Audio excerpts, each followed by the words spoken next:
মৃত্যুর পর যখন দেহ পুড়ে ছাই হয়ে যায় তখন সেই নিঃসঙ্গ আত্মা যায় কোথায়?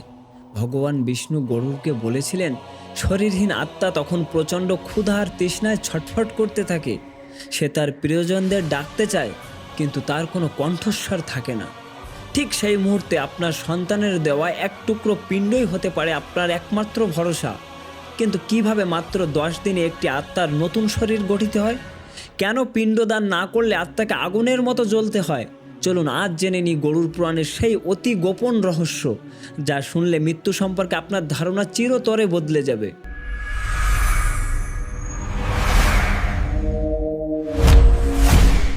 একদিন বিনতানন্দন গরুড় ভগবান বিষ্ণুকে জোর হাতে প্রশ্ন করলেন, হে প্রভু, মানুষের দেহ থেকে প্রাণবায়ু বেরিয়ে যাওয়ার পর সে আত্মা কোথায় যায়?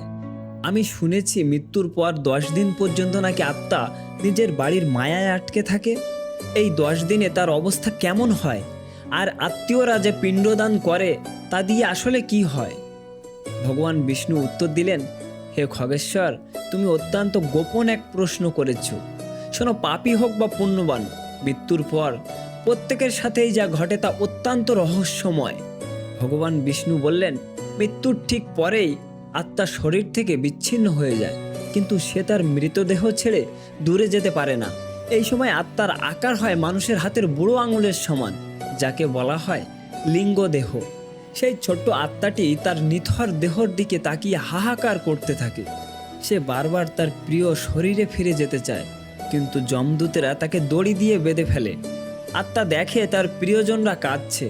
সে চিৎকার করে বলে, আমি তো এখানেই আছি, তোমরা কাঁদছ কেন? কিন্তু কেউ তার কথা শুনতে পায় না।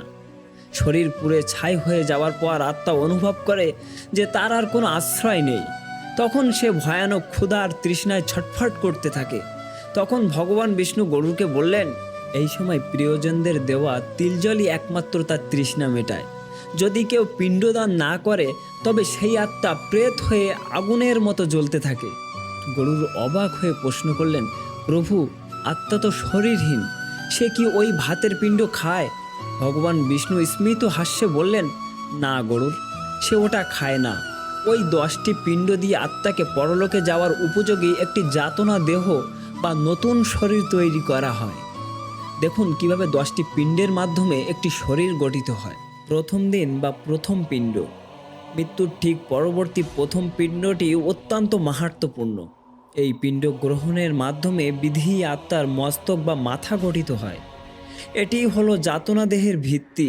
এই মস্তক গঠনের মাধ্যমে আত্মার পুনর্জন্মের প্রথম ধাপ শুরু হয় এবং স্মৃতির সূক্ষ্ম তন্ত্রগুলো সক্রিয় হতে থাকে। দ্বিতীয় দিন বা দ্বিতীয় পিণ্ড।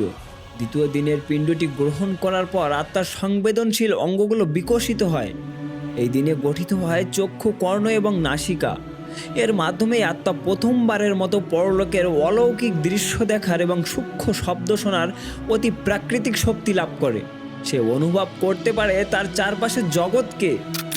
তৃতীয় দিনের পিণ্ড থেকে গঠিত হয় আত্মার মুখমণ্ডল, গলা ও ঘাড়। এই স্তরে আত্মার শারীরিক আকৃতি স্পষ্ট হতে শুরু করে।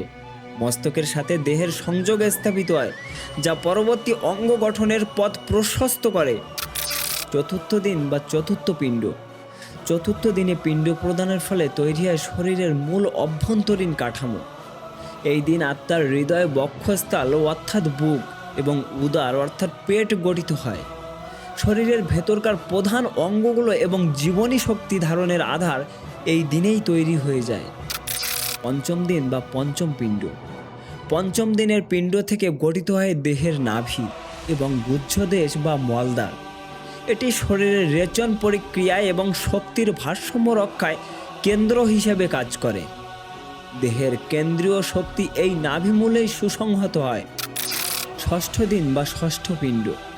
ষষ্ঠ দিনের পিণ্ড গ্রহণের মাধ্যমে আত্মার কোটি বা কোমর এবং জননেন্দ্রিয় গঠিত হয়।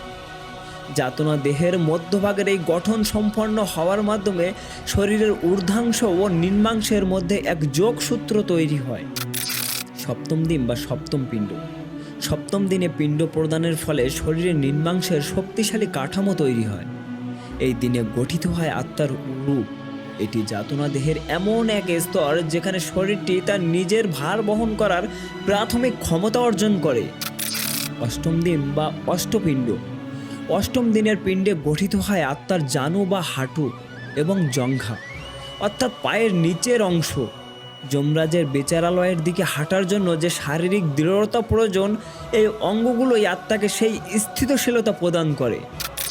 নবম দিন বা নবম পিণ্ড। এই দিনটি সৃষ্টির শেষ মুহূর্ত। নবম দিনের পিণ্ডে পায়ের পাতা ও আঙ্গুল গঠিত হয়, কিন্তু সবচেয়ে বিস্ময়কর বিষয় হলো এই দিনে শরীরের ভেতর কয়েক কোটি শিরা, উপশিরা এবং নাড়িসমূহ জালের মতো ছড়িয়ে পড়ে।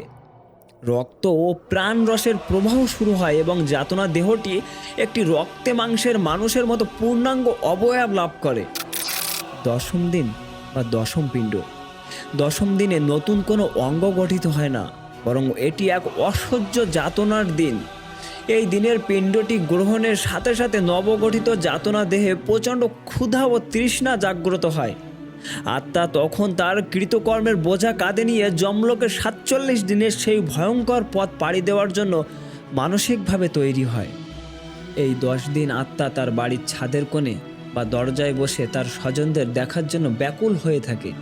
11 ও 12তম দিনের শ্রাদ্ধের মাধ্যমেই সে প্রেতলোক থেকে মুক্তি পেয়ে পিতৃলোকের পথে যাত্রা শুরু করে। তাই মনে রাখবেন, সনাতন ধর্মে পিণ্ডদান শুধু একটি নিয়ম নয়, এটি আপনার প্রিয়জনের আত্মার শেষ আশ্রয়। যে সন্তানের দানে পিতামাতা এই যন্ত্রণা থেকে মুক্তি পায়, সে সন্তানই আসলে ধন্য। ভিডিওটি ভালো লাগলে শেয়ার করুন, যাতে সবাই এই পরম সত্য জানতে পারে। আর এমন অজানা তথ্য পেতে আমাদের সাথেই থাকুন। দেখা হবে পরের ভিডিওতে।